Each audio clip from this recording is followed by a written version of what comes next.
మీరు మీ పిల్లలు పుట్టంగానే ఏమనుకున్నారు? మనము ఇంట్లో కూడా ఇంగ్లీషే మాట్లాడాలి. అప్పుడే మన పిల్లలు సొసైటీలో ముందుకెళ్ళగలరు. మనము మన మాతృభాషలో మాట్లాడితే వాళ్ళు వెనకబడిపోతారు. ప్రపంచమంతా ఇంగ్లీషే కదా! ఇంకా వాళ్ళకి పోను పోను ఫ్రెంచో, స్పానిషో, ఇంకోటో నేను ఎందుకు ఈ ప్రశ్న అడుగుతున్నానంటే, ఈ రోజుల్లో చాలా మంది పేరెంట్స్ ఇలానే ఆలోచిస్తున్నారు. ఇది చాలా సహజమైన ఆలోచన గూడా. ఎందుకంటే, ప్రస్తుతం వరల్డ్ ఒక గ్లోబల్ విలేజ్ అయిపోయింది. పిల్లలు ఎక్కువ ఇంగ్లీష్‌లోనే మాట్లాడుతున్నారు. స్కూళ్ళల్లో గూడా ఇంగ్లీష్ మాట్లాడాలి అనే కంపల్సరీ రూల్స్ తీసుకొస్తున్నారు. కానీ ఈ రూల్సు, ఈ గ్లోబల్ విలేజి, ఈ మిగతావన్నీ పక్కన పెట్టండి. ఒక్క చిన్న విషయం ఆలోచించండి.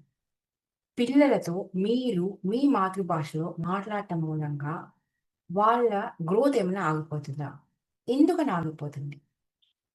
లేదు మీరు వాళ్ళతో మీ మాతృభాషలో మాట్లాడటం మూలంగా పిల్లలు ఇంకా స్ట్రాంగ్‌గా, కాన్ఫిడెంట్‌గా అవ్వగలరేమో! ఎందుకంటే బయట ఇల్లు దాటి బయటికెళ్ళిన తర్వాత వాళ్ళందరూ ఇంగ్లీష్‌లోనే కమ్యూనికేట్ చేయాలి. స్కూళ్ళలో అవ్వని, కాలేజెస్‌లో అవ్వని, ఈవెన్ ప్రైమరీ స్కూల్స్ అండ్ కిండర్ గార్టెన్‌లో కూడా ఇంగ్లీష్‌లో మాట్లాడమని ఇన్సిస్ట్ చేస్తున్నారు. సో, ఇంట్లో ఒక్కటే మీరు మీ మాతృభాషలో మాట్లాడటం మూలంగా ఏమైనా డిఫరెన్స్ వస్తుందా? సో, వెల్కమ్ టు పేరెంట్స్‌లో ఒక చిన్న మాట podcast show. My dear friends. నేను సుహాస్‌ని, మీ హోస్ట్‌ని.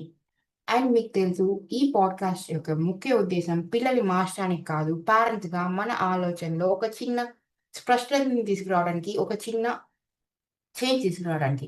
ఇక ట్రెండ్స్ గురించి కాదు, పిల్లల గోల్స్ గురించి, సక్సెస్ రేట్స్ గురించి కాదు. ఇక్కడ మనం మాట్లాడేది పిల్లలకి కావాల్సిన ఒక ప్రెజెంట్ అండ్ కనెక్టెడ్ పేరెంట్‌గా మనం ఎలా గ్రో అవ్వాలి? పిల్లల మనసు ఎలా వర్క్ చేస్తుంది? దానికి అనుగుణంగా మనం మన పేరెంటింగ్ స్టైల్‌ని ఎలా మార్చుకోవాలి అన్న దాని గురించి. ఈ వారం international mother tongue day celebrate చేసుకుంటున్నాం కాబట్టి, మనము ఈ పాడ్‌కాస్ట్‌లో మదర్ టంగ్ గురించిన ఇంపార్టెన్సు, అది మన పిల్లలకి ఎందుకు కావాలో మాట్లాడుకుందామా? ఇప్పుడు మీరు ఒక ఫోర్త్ క్లాస్ పిల్లోడిని తీసుకోండి. స్కూల్ నుంచి వచ్చాడు. చాలా టైర్డ్‌గా, చాలా డల్ ఫేస్‌తో వచ్చాడు. మీరడుగుతారు, "what happened with the school?" ఎందుకంటే మీకు ఆ స్కూల్ నుంచి స్ట్రిక్ట్ మెసేజ్, మీరు మీ పిల్లల ఇంగ్లీష్ కమ్యూనికేషన్ ఇంప్రూవ్ చేయాలి అని చెప్పి. వాడు అలా కొంచెం సేపు మీ ఫేస్ చూసాడు. నథింగ్ అని చెప్పి వెళ్ళిపోయాడు. మీరేమనుకున్నారు? ఏం లేదు, ఊరికే టైర్డ్‌గా ఉన్నాడేమో అని అనుకున్నారా? లేదు, మీ పిల్లల మనసులో ఇంకా ఏదో జరుగుతుంది అని ఆలోచించారా? యాక్చువల్‌గా చూస్తే మీ పిల్లల మనసులో ఏదో జరిగింది. ఎందుకో భయపడుతున్నాడో, బాధపడుతున్నాడో, లేదు హర్ట్ అవుతున్నాడో. కానీ అది బయటికి చెప్పుకోవడానికి తనకి ఇంగ్లీష్‌లో వొకాబులరీ లేదు. ఎందుకంటే తను ఇంకా అంత ఏజ్‌కి రాలేదు. అదే మీరు మీ పిల్లోడిని ఒక చిన్న హగ్ చేసుకొని, "ఏమైంది కన్నా" అని మీరు మీ మాతృభాషలో, అది తెలుగు కావచ్చు, తమిళ్ కావచ్చు, వేరే లాంగ్వేజ్ అయినా కావచ్చు, అడిగారంటే కళ్ళల్లోంచి నీళ్ళో, లేదు ఒక ఏడుపు స్వరంతో మాట్లాడటమో జరుగుతుంది. ఎందుకంటే మీ మాతృభాష పిల్లలకి ఒక సేఫ్ అయిన లాంగ్వేజ్. ఎలాగంటారా? అమ్మ కడుపులో ఉన్నప్పటి నుంచి వాళ్ళు విన్న భాష మాతృభాష. మొదట నవ్వినా, ఏడ్చిన భాష మాతృభాష. అమ్మమ్మల ఆప్యాయతలు, నానమ్మల ప్రేమలు, తాతయ్యల మురిపాలు అన్నీ వాళ్ళకి తెలిసిన చోటు వాళ్ళ మాతృభాష. ఈ భాషలో మాటలు రావడం చాలా సహజంగా జరిగింది వాళ్ళకి. సో, వాళ్ళకి దానికి వొకాబులరీ నేర్పించాల్సిన అవసరం లేదు. వాళ్ళు ఇమ్మీడియేట్‌గా ఎక్స్‌ప్రెస్ చేయగలరు వాళ్ళ మనసులో ఫీలింగ్స్. అలాంటి భాషనొదిలేసి వాళ్ళని ఇంగ్లీష్‌లో ఎక్కడైతే వాళ్ళు నేర్చుకుంటున్నారో, నేను ఇంగ్లీష్ నేర్చుకోకూడదు అని చెప్పట్లేదు. మీరు అర్థం చేసుకోవాల్సిందేంటంటే వాళ్ళు కొత్తగా నేర్చుకుంటున్నారు. ఆ నేర్చుకుంటున్న భాషలో వాళ్ళకి వొకాబులరీ ఫుల్‌గా లేదు. అలాంటి భాషలో 24 గంటలు మీరు మమ్మల్ని కమ్యూనికేట్ చేయండి అంటే వాళ్ళేమవుద్ది, తప్పు చేస్తామేమో, సరైన వర్డ్ మాట్లాడటం లేదేమో, సరిగ్గా ప్రొనౌన్స్ చేయలేకపోతున్నామేమో, లేదు దీనికి ఏది కరెక్ట్ వర్డ్, ఇలా ఆలోచనలో పడి వాళ్ళు వాళ్ళ ఫీలింగ్‌ని సరిగ్గా ఎక్స్‌ప్రెస్ చేయలేకపోతారు. అంటే వాళ్ళకి ఎమోషనల్ సేఫ్టీ ఉండే భాష ఏదంటే అది మాతృభాష ఒకటే. ఇప్పుడు ఇంకో చిన్న ఎగ్జాంపుల్ చెప్పనా? మా వాట్సాప్ కమ్యూనిటీలో ఈ మదర్ టంగ్ లాంగ్వేజ్ గురించి మాట్లాడుతున్నాము. How we should inculcate mother tongue in our kids. ఎందుకు మాతృభాష కూడా నేర్పిస్తే పిల్లలకి వాళ్ళ బ్రెయిన్ చాలా యాక్టివ్‌గా పనిచేస్తుంది. ఏంటి దాని యొక్క ఇంపార్టెన్స్ అని చాలా డిస్కషన్స్ జరుగుతున్నాయి. ఆ డిస్కషన్స్‌లో ఒక ఫాదర్ వచ్చి నాకేం చెప్పారంటే, "మా పిల్లోడు ఇంగ్లీష్‌లో మాట్లాడు" అని చెప్తే చాలా సైలెంట్‌గా ఉంటాడండి. కానీ ఇంటికొస్తే తెలుగులో మాట్లాడతాడు చూసారు. అబ్బా! నాన్ స్టాప్ సినిమాలు, స్పోర్ట్సు, పాలిటిక్సు వాడు మాట్లాడని టాపిక్ లేదండి బాబోయ్! అంటాడు. వాడి కొడుకు ఇంతకీ సిక్స్త్ క్లాస్ చదువుతున్నాడు. సిక్స్త్ క్లాస్‌కి వాళ్ళకి ఆ పిల్లలకి చాలా వొకాబులరీ వచ్చే ఉంటుంది. కానీ ఇంగ్లీష్‌లో మాట్లాడాలి అంటే తన ఫాస్ట్‌నెస్ మూలంగాని, వేరే రకంగా గాని తను కొంచెం తడబడుతున్నాడు.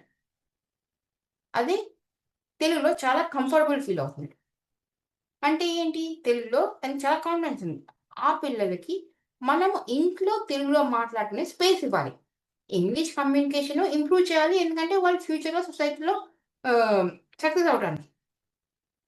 కాబట్టి ఇది మీకు నేనెందుకు చెప్తున్నానంటే ఎగ్జాంపులు మాతృభాష మాట్లాడటంలో ఉండే కాన్ఫిడెన్స్ పిల్లల్లోని పరాయి భాషలు మాట్లాడటంలోని ఉండదు. పరాయి భాషల్లో ఆ కాన్ఫిడెన్స్ బిల్డ్ చేయడానికి పేరెంట్స్‌గా మనం చాలా ఎఫర్ట్స్ పెట్టాలి.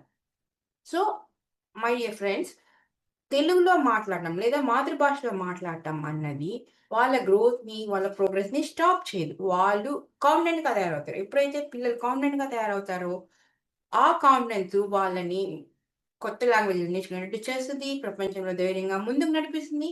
ఇంకా వాళ్ళ గోల్‌ని సాధించుకునే సైడ్ మోటివేట్ చేస్తది. సో, ఈ రోజు నుంచి మీరు మీ ఇంట్లో మీ పిల్లలతో మీ మదర్ టంగ్‌లో అదే తెలుగులో రోజుకి ఒక 5 నిమిషాలు మాట్లాడటం స్టార్ట్ చేయండి. పిల్లల ఎమోషన్స్ తెలుగులో ఎక్స్‌ప్రెస్ చేస్తూ ఉంటే దాన్ని అంగీకరించండి. మీకు ఎలా అనిపిస్తుంది అని తెలుగులో అడగండి. ఇంగ్లీష్‌లో కాదు. వారి తెలుగులో ఒకవేళ వాళ్ళు మీరు సపోజ్ అమెరికాలోనో వేరే ఎక్కడో ఉన్నారు. వాళ్ళ తెలుగు డిఫ్ మీరు మాట్లాడే తెలుగు డిఫరెంట్‌గా ఉంటే వెంటనే సరిదిద్దకండి. ఎందుకంటే మనకి తెలుసు తెలుగులోనే 21 డిఫరెంట్ స్లాంగ్స్ ఉన్నాయని. ఏ స్లాంగ్ అయినా పర్లేదు. తెలుగు తెలుగే కదా! మన మాతృభాషే కదా! సో, వాళ్ళ మాటలు సరిదిద్దకుండా వినండి. దీని ఇంపాక్టు మీ పిల్లల లైఫ్ లాంగ్ ఉంటుంది. ఎందుకంటే వాళ్ళలో కాన్ఫిడెన్స్ పెంపొందిస్తుంది. సో, మాతృభాషలో మాట్లాడటం అన్నది ఇట్స్ నాట్ రిగ్రెషన్.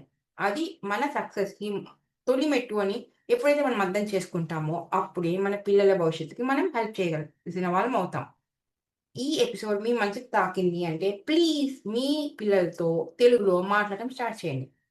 ఇల్ ఇలాంటి ఆలోచనలుండే ఇంకో పేరెంట్‌తో ఈ పాడ్‌కాస్ట్‌ని షేర్ చేయండి. ఎందుకంటే మీ రివ్యూస్, రేటింగ్సే ఈ పాడ్‌కాస్ట్ షోని ముందుకు తీసుకెళ్ళడానికి హెల్ప్ అవుద్ది. ఇంకా మీకు ఇలాంటి మంచి టిప్స్ కావాలి అంటే నా WhatsApp channel 'simplified parenting with సుహాస్‌నికి' సబ్స్క్రైబ్ చేసుకోండి. Take care.